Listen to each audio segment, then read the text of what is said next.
অন্ধকারে ঢেকে থাকা পথ, ঘুম ঘুম চোখ, কিন্তু পেটের ক্ষুধা কি আর মানে এমন তালবাহানা? তাই তো সেই পেটের তাগিদে সব শীত ঠান্ডা ঝড় বৃষ্টি উপেক্ষা করে জীবিকার সন্ধানে ছুটে চলেছে শত শত মানুষ। হাতে পায়ে পরিশ্রমী তাদের পুঁজি। এইখানে আসছে আমরা ধান কাটা জোন দেওয়ার জন্য, কেউ বলে জোন, কেউ বলে কিষান। আমরা এটাই যে অন্য জমির ধান কাটার জন্য কিষানে আসছি। হয়তো বা ভোরে যাব, ভোরে যে বেলা সন্ধ্যা পর্যন্ত কেউ কাজ করবে, কেউ কাজ করবে 2টা পর্যন্ত। কিষানের দাম একেবারেই কম।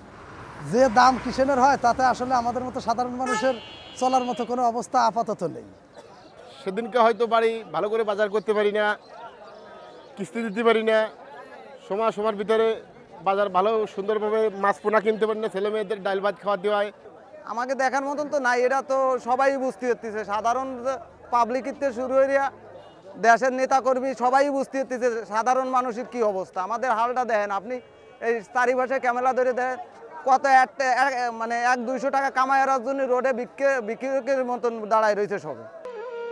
প্রায় কয়েক যুগ ধরে প্রতিদিন ভোরের আলো ফোটার আগেই গোপালগঞ্জের টুঙ্গিপাড়ায় গওহরডাঙ্গা চৌরঙ্গি মোড়ে শুরু হয় মানুষের এই জটলা, যাকে বলে শ্রমিক হাট। ফজরের আজানের সাথে সাথেই দূর দূরান্ত থেকে ছুটে আসে শ্রমিকরা। কম মজুরিতে পরিশ্রমী শ্রমিক পায় এই হাটের চাহিদা দিন দিন বেড়েই চলেছে। হাটে দেখা মেলে দুই ধরনের মানুষের। একদিকে দরিদ্র শ্রমিকরা, যারা প্রতিদিন 500 থেকে 600 টাকায় শ্রম বিক্রি করেন। অন্যদিকে শ্রম কিনতে আসা গৃহস্থ ও কৃষকেরা যেন দক্ষ শ্রমিকের খোঁজে থাকে। কাক ডাকা ভোর থেকে শুরু করে মাত্র কয়েক ঘন্টার মধ্যে শেষ হয়ে যায় এই শ্রমিকের হাট। প্রতিদিন সপ্তাহে 3 দিনও হয়, 4 দিনও হয়, মাঝে মাঝে ফেরত জাতি হয়। সংসারে ওই যেদিন বয় ওই দিনকে চলে, আর যেদিনকে না হয় সেদিনকে ওই ঠাই দিয়ে চলতে হয়। দেশে যে চলে যে অন্য কোনো ব্যবস্থা পারলেই করতে হয়, নাহলে তো ঘুরে ঘুরেই বেড়াতে হবে। তাই ছাড়া কি দেশের কাজ পরিস্থিতি তো ভালো না দেশের।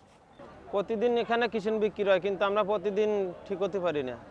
কিছুদিন কামাই যায়, আজকে হয়তো কামাই যাচ্ছে, আজকে কালকে বৃষ্টি হয়েছে, আজকে ধরেন ধান ভিজে গেছে, এখন অনেকই কিষান ফেরত যাবে। সেদিনকে আমাকে চলতে ফিরতে একটু কষ্ট হয় ফ্যামিলিতে।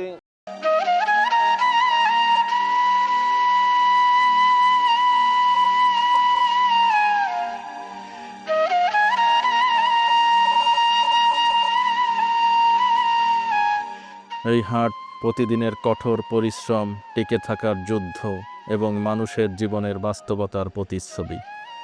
এখানে মানুষের দরদাম চলে হাটে ওঠার পণ্যের মতো। দিন বদলের হাওয়া সবখানে বইলেও এই অসহায় মানুষের জীবনে সেই পরিবর্তনের ছোঁয়া যেন আজও অনুপস্থিত। তাদের ভাগ্য আটকে আছে সেই চির পরিচিত বাস্তবতায়।